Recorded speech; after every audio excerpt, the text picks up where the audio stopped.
Assalamualaikum warahmatullahi wabarakatuh. Bagaimana kabarnya kalian hari ini? Alhamdulillah, kita hari ini akan belajar tentang sistem pencernaan manusia. Pernahkah kalian merasa lapar ketika belajar? Apa yang kalian lakukan ketika merasa lapar? Mungkin kalian akan mengambil atau membeli makanan yang untuk dimakan sehingga rasa lapar hilang. Menurut kalian, mengapa kita membutuhkan makanan? Apa sih kandungan dalam makanan sehingga setelah memakannya kita dapat melakukan berbagai aktivitas? Agar kalian tahu jawabannya, ayo kita pelajari materi ini dengan penuh semangat. Sebelum menginjak ke materi, kita harus mengetahui kompetensi dasar dalam materi ini, yaitu 3.5 menganalisis sistem pencernaan pada manusia dan memahami gangguan yang berhubungan dengan sistem pencernaan serta upaya menjaga kesehatan sistem pencernaan.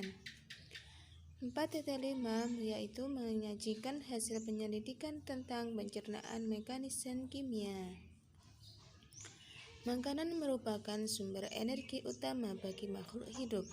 Tanpa makanan yang masuk ke dalam tubuh, manusia dapat mati karena tidak mempunyai energi untuk bertahan hidup. Oleh karena itu, kita harus tahu apa saja jenis makanan dan kandungan gizi di dalamnya. Ayo kita pelajari ini dengan penuh semangat. Yang pertama yaitu nutrisi. Tahukah kalian bahwa nutrisi pada makanan berperan sangat penting dalam memberi energi dan bahan untuk perkembangan, pertumbuhan, dan perbaikan sel tubuh? Oleh karena itu, memilih makanan dengan kandungan nutrisi yang tepat sangat penting untuk kalian ketahui. Kebutuhan energi.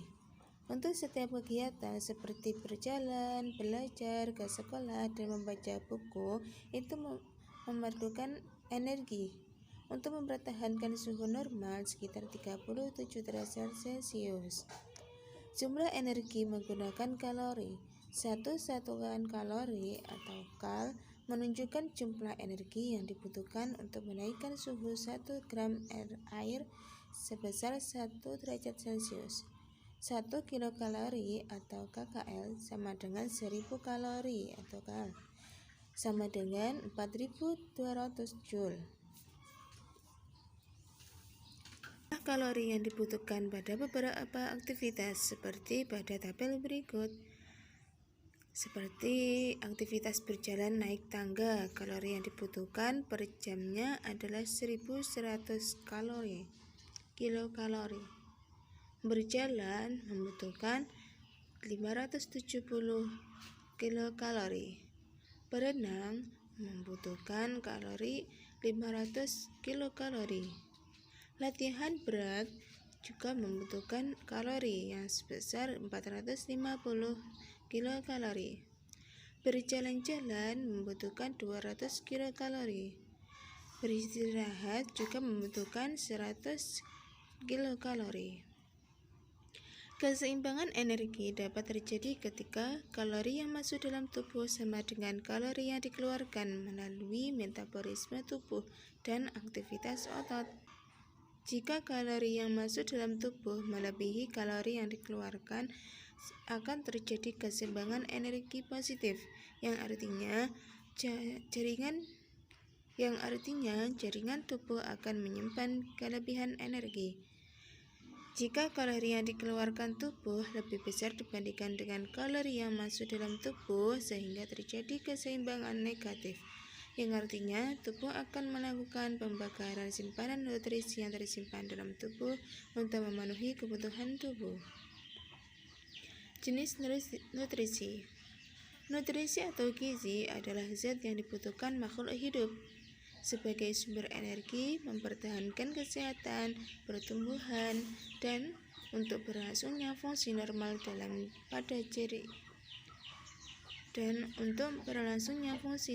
pada setiap jaringan dan organ tubuh. Nutrisi dibagi menjadi 6. Yang pertama karbohidrat, yang kedua lemak, yang ketiga protein, yang keempat vitamin, yang kelima mineral, dan terakhir air. Karbohidrat. Karbohidrat yaitu sumber utama energi bagi tubuh. Molekul karbohidrat terbuat dari karbon, hidrogen, dan oksigen. 1 gram karbohidrat menghasilkan 4,1 kilokalori atau KKL. Karbohidrat ada 3 macam. Yang pertama, gula atau karbohidrat sederhana. Contohnya pada buah-buahan, madu, dan susu. Yang kedua, pati atau karbohidrat kompleks yang terdapat dalam umbi-umbian seperti kentang dan makanan yang terbuat dari biji-bijian. Yang ketiga yaitu serat karbohidrat kompleks.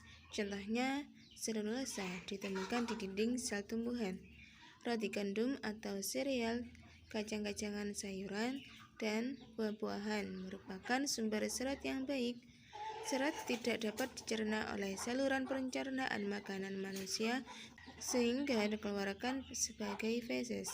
Dengan demikian, serat bukan merupakan sumber energi bagi tubuh. Konsumsi karbohidrat terlalu berlebihan dapat menyebabkan penyakit gula atau diabetes. Penyebab utama peningkatan kejadian diabetes adalah gaya hidup. Olahraga teratur dan pengaturan pola makan dapat mengurangi atau menunda timbulnya diabetes lebih dari 50%. Untuk mengetahui kadar gula darah dalam tubuh, dapat menggunakan alat pengukur darah gula dalam darah seperti gambar di bawah ini. Kadar gula darah normal berkisar antara 60-100 mg saat kondisi tidak makan. Jika setelah makan, kadar maksimal kurang dari 140 mg. Selanjutnya, lemak. Lemak merupakan unit penyimpanan yang baik untuk energi. Lemak atau lipid diperlukan tubuh karena menyediakan energi sebesar 9,3 kilokalori per gram, melarutkan vitamin A, D, E, dan K, dan menyediakan asam lemak esensial bagi tubuh. Lemak dibagi menjadi 2, yaitu lemak jenuh dan lemak tak jenuh. Lemak jenuh biasanya padat pada suhu kamar, ditemukan dalam daging, susu, keju, minyak kelapa, dan minyak sawit. Lemak jenuh yang berlebihan dapat meningkatkan kolesterol darah yang dapat menyebabkan penyakit jantung dan stroke. Lemak tak jenuh biasanya cair pada suhu kamar, ditemukan pada minyak nabati serta lemak yang ditemukan dalam biji. Gambar berikut ini merupakan gambar lemak yang terbuat dari minyak dari biji-bijian, contoh lemak tak jenuh, dan margarin, contoh lemak tak jenuh. Protein. Protein merupakan molekul besar yang terdiri atas sejumlah asam amino. Asam amino terdiri atas karbon, hidrogen, oksigen, nitrogen, dan kadang-kadang belerang. Protein dibutuhkan sebagai penghasil energi untuk pertumbuhan dan menggantikan sel-sel tubuh yang rusak, membuat enzim dan hormon, dan pembentuk antibodi. Protein dibagi menjadi 2, yaitu nabati dan hewani. Nabati berasal dari tumbuhan, contohnya kacang delai, kacang hijau, dan lainnya. Protein hewani berasal dari hewan, contoh pada daging, ikan, dan telur. Tabel berikut ini merupakan berbagai jenis reagen untuk mengetahui nutrisi dalam bahan makanan, seperti bahan amilum, reagen lukol atau kalium iodida, dan indikator positifnya larutan berwarna biru tua. Bahan gula, reagen beneklik atau Velling A dan Velling B. Indikator positif yaitu larutan berwarna biru kehijauan, kuning sampai merah bata. Yang ketiga, protein. Reagennya Millon atau Purette. Indikator positifnya larutan berwarna merah muda sampai ungu. Ini merupakan cara untuk mengetahui protein yang terkandung dalam makanan. Vitamin diperlukan untuk mengatur fungsi tubuh dan mencegah beberapa penyakit.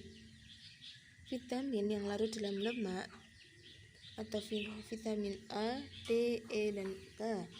Khusus vitamin D dapat terbentuk ketika kulit terkena sinar matahari. Vitamin yang larut dalam air seperti vitamin B dan C. Tabel berikut ini merupakan jenis vitamin, sumber, dan manfaatnya. Vitamin A, manfaatnya menjaga kesehatan mata, meningkatkan sistem kekebalan tubuh, pertumbuhan tulang, dan menguatkan gigi. Sumbernya susu, telur, hati, sereal, sayuran orange seperti wortel, ubi jalar, labu, dan buah-buahan. Vitamin B yaitu mengatur fungsi tubuh, membantu untuk menghasilkan sel darah merah. Sumbernya gandum, makanan laut, daging, telur, produk susu seperti susu asam, sayuran berdaun hijau, dan kacang. Vitamin C manfaatnya membentuk kolagen, membantu menjaga kesehatan jaringan tubuh seperti gusi dan otot, dan membantu tubuh melawan infeksi. Sumbernya berasal dari buah jeruk, stroberi, jambu biji, cabai, tomat, brokoli, dan bayam, dan seri buah jeruk. Vitamin D manfaatnya menguatkan tulang dan gigi, membantu tubuh menyerap kalsium pembentuk tulang. Sumbernya berasal dari kuning telur, minyak ikan, dan makanan yang diperkaya seperti susu serta susu kedelai. Vitamin E manfaatnya sebagai antioksidan dan membantu melindungi sel dari kerusakan, penting bagi kesehatan sel darah merah. Sumbernya berasal dari minyak sayur, kacang-kacangan, dan sayuran berdaun hijau, alpukat, gandum, dan biji-bijian. Vitamin K manfaatnya membantu pembentukan darah dan meningkatkan pertumbuhan dan kesehatan tulang. Sumbernya berasal dari alpukat, anggur, sayuran hijau, produk susu seperti susu asam, umbi-umbian, biji-bijian, dan telur. Mineral merupakan nutrisi yang sedikit mengandung atom karbon. Mineral berfungsi dalam proses pembangunan sel, membantu reaksi kimia tubuh, mengangkut oksigen ke seluruh tubuh, dan pembentukan dan pemeliharaan tulang. Tabel berikut merupakan berbagai mineral yang dibutuhkan tubuh. Kalsium atau Ca, bahan pembentuk tulang, gigi, kerja otot, dan kerja saraf. Bersumber dari telur, sayuran hijau, dan kedelai. Fosfor atau P, membantu dalam kontraksi dan relaksasi otot serta pembentukan tulang gigi. Sumbernya daging, gandum, keju. Potasium atau kalsium K, mengatur keseimbangan air dalam sel, mempercepat hantaran impuls dan saraf dan kerja otot. Sumbernya pisang, kentang, kacang, daging, dan jeruk.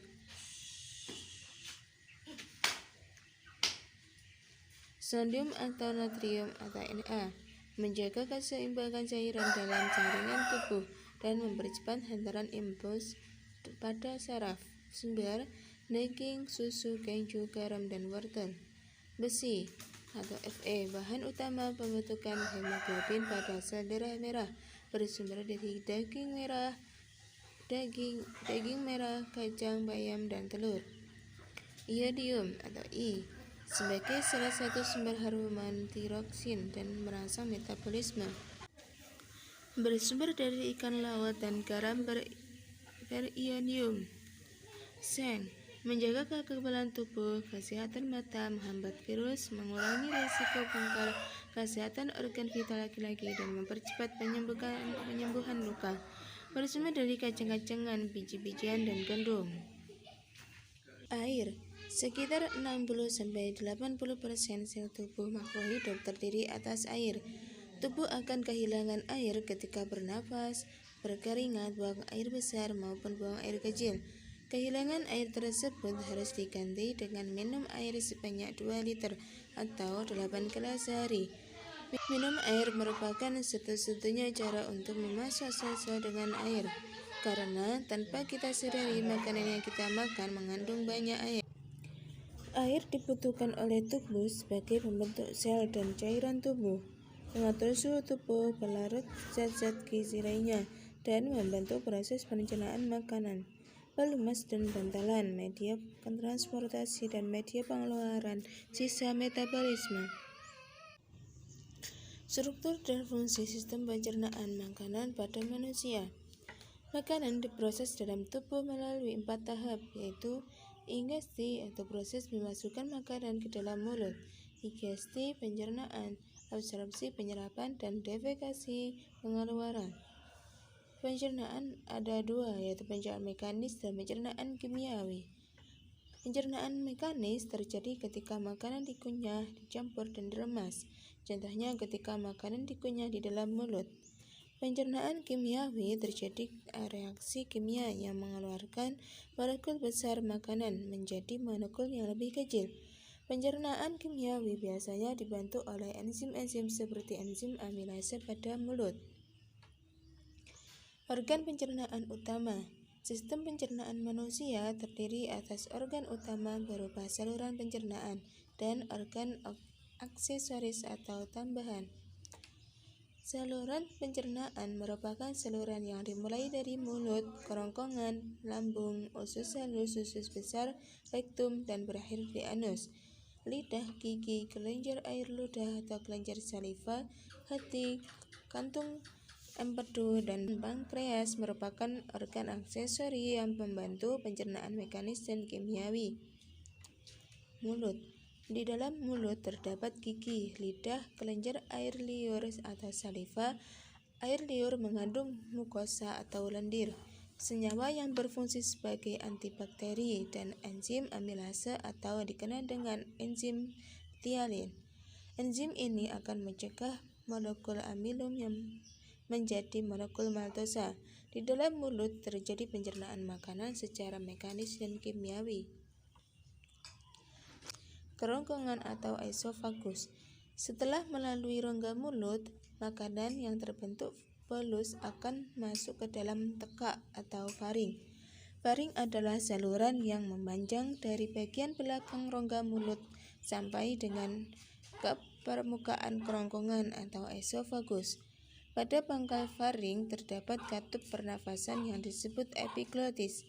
Epiglotis berfungsi untuk menutup ujung saluran pernapasan atau laring agar makanan tidak masuk ke saluran pernapasan. Setelah melalui faring, bolus menuju ke esofagus atau kerongkongan. Otot kerongkongan berkontraksi sehingga menimbulkan gerakan meremas yang mendorong bolus ke dalam lambung. Gerakan otot kerongkongan ini disebut gerakan peristaltik.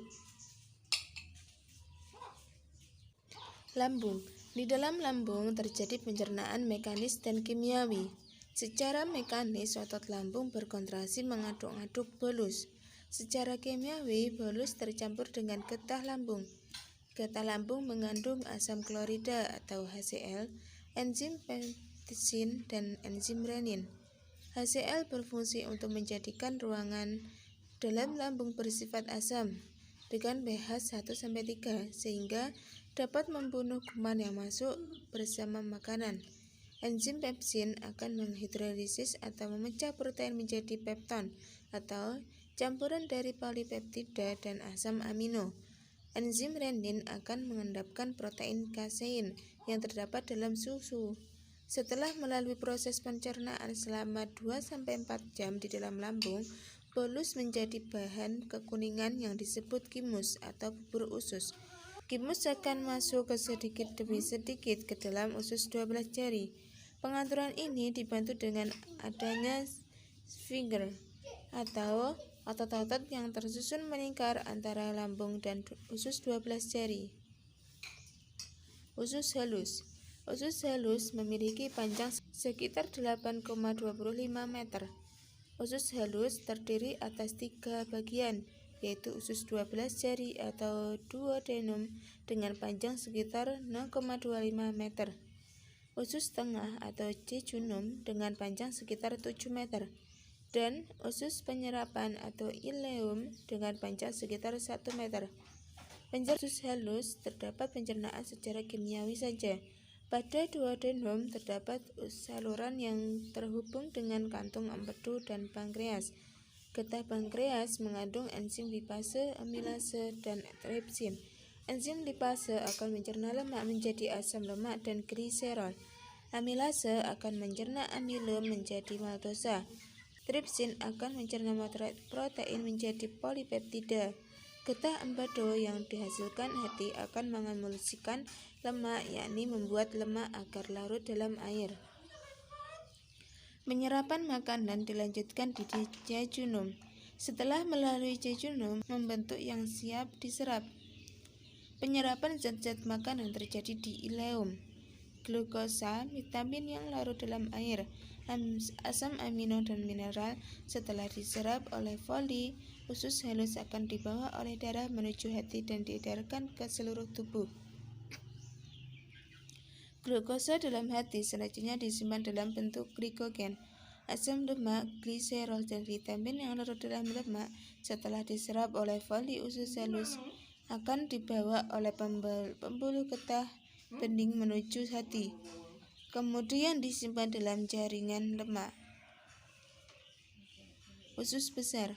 Usus besar atau kolon memiliki panjang kurang lebih 1 meter dan terdiri atas kolon ascendens atau naik, kolon transversum atau mendatar, dan kolon descendens atau menurun, dan berakhir pada anus.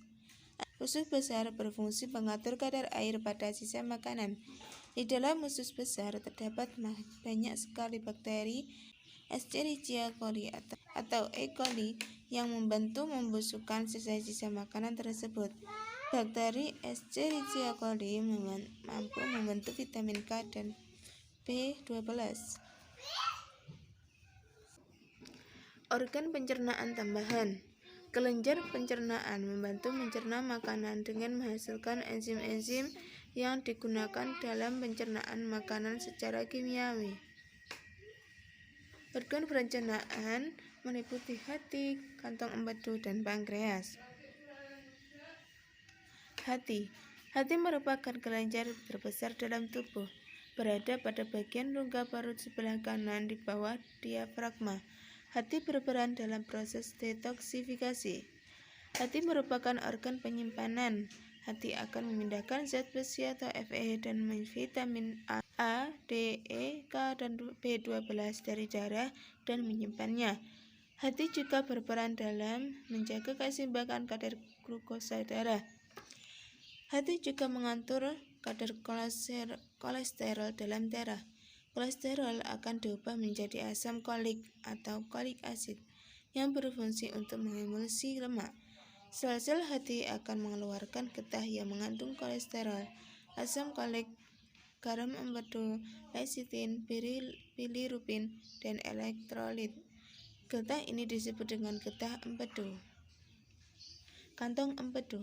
Kantong empedu merupakan organ yang berada di bawah hati. Getah empedu berwarna kuning kehijauan karena mengandung pigmen bilirubin. Bilirubin merupakan pigmen yang berbentuk dari fakir. Pankreas. Pankreas merupakan organ yang berada di balik perut di belakang lambung. Sel-sel pada pankreas akan menghasilkan cairan pankreas yang akan masuk ke dalam duodenum melalui saluran pankreas. Getah pankreas mengandung sodium bikarbonat atau NaHCO2 dan enzim-enzim pencernaan yang berperan dalam pemecahan karbohidrat. Gangguan pada sistem pencernaan dan upaya untuk mencegah atau menanggulanginya. Obesitas. Upaya yang dapat mencegah atau menangani obesitas adalah dengan berolahraga dan mengatur pola makan. Karies gigi. Upaya untuk mencegah karies gigi adalah dengan memperhatikan kesehatan gigi. MAG atau gastritis. Upaya untuk mencegah MAG atau gastritis adalah dengan cara makan teratur, makan secukupnya, cuci tangan sebelum makan, menghindari makanan yang memicu produksi asam lambung yang berlebihan, seperti makanan asam, makanan pedas, dan kopi. Hepatitis. Hepatitis merupakan penyakit peradangan pada hati. Orang yang menderita hepatitis ringan memiliki gejala seperti orang yang terkena flu, yaitu sakit otot dan persendian, demam, diare, dan sakit kepala. Diare. Upaya untuk mencegahnya yaitu dengan menjaga kebersihan makanan yang kalian makan, karena makanan yang kurang higienis biasanya mengandung bakteri yang dapat menyebabkan diare.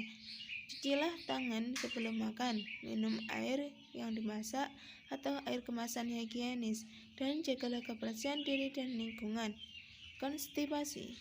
Upaya untuk mencegah konstipasi adalah tidak sering menahan buang air besar, makan makanan yang berserat seperti sayur dan buah-buahan, hindari mengonsumsi makanan yang tinggi lemak dan gula, karena makanan tersebut dapat menimbulkan konstipasi.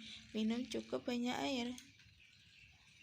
Gejala kekurangan vitamin. Pada tabel berikut merupakan gejala kekurangan vitamin. Vitamin A,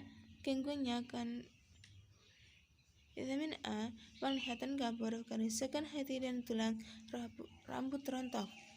Vitamin B, penyakit beri-beri, gangguan saraf, kehilangan berat badan berlebih, dan anemia. Vitamin C, skorbut atau degenerasi kulit, gigi, pembuluh darah, sariawan, lemas, luka yang lambat sembuh, dan gangguan kekebalan tubuh. Vitamin D, riket atau cacat tulang pada anak-anak, pelunakan tulang pada orang dewasa, kerusakan otak, kardiovaskular, dan ginjal. Vitamin E, degenerasi sistem saraf. Vitamin D, kelainan penggumpalan darah, kerusakan hati, dan anemia. Gejala kekurangan mineral. Kalsium atau Ca, keterlambatan pertumbuhan dan kehilangan massa tulang. Fosfor, lemas, kehilangan mineral dari tulang dan kehilangan kalsium. Magnesium, gangguan sistem saraf. Natrium, gangguannya kram otot dan nafsu makan berkurang. Besi atau Fe, anemia dan kelainan kekebalan tubuh. Iodium, gondok atau pembengkakan kelenjar tiroid. Zinc, kegagalan pertumbuhan, kelainan kulit, kegagalan reproduksi, dan gangguan pada kekebalan tubuh.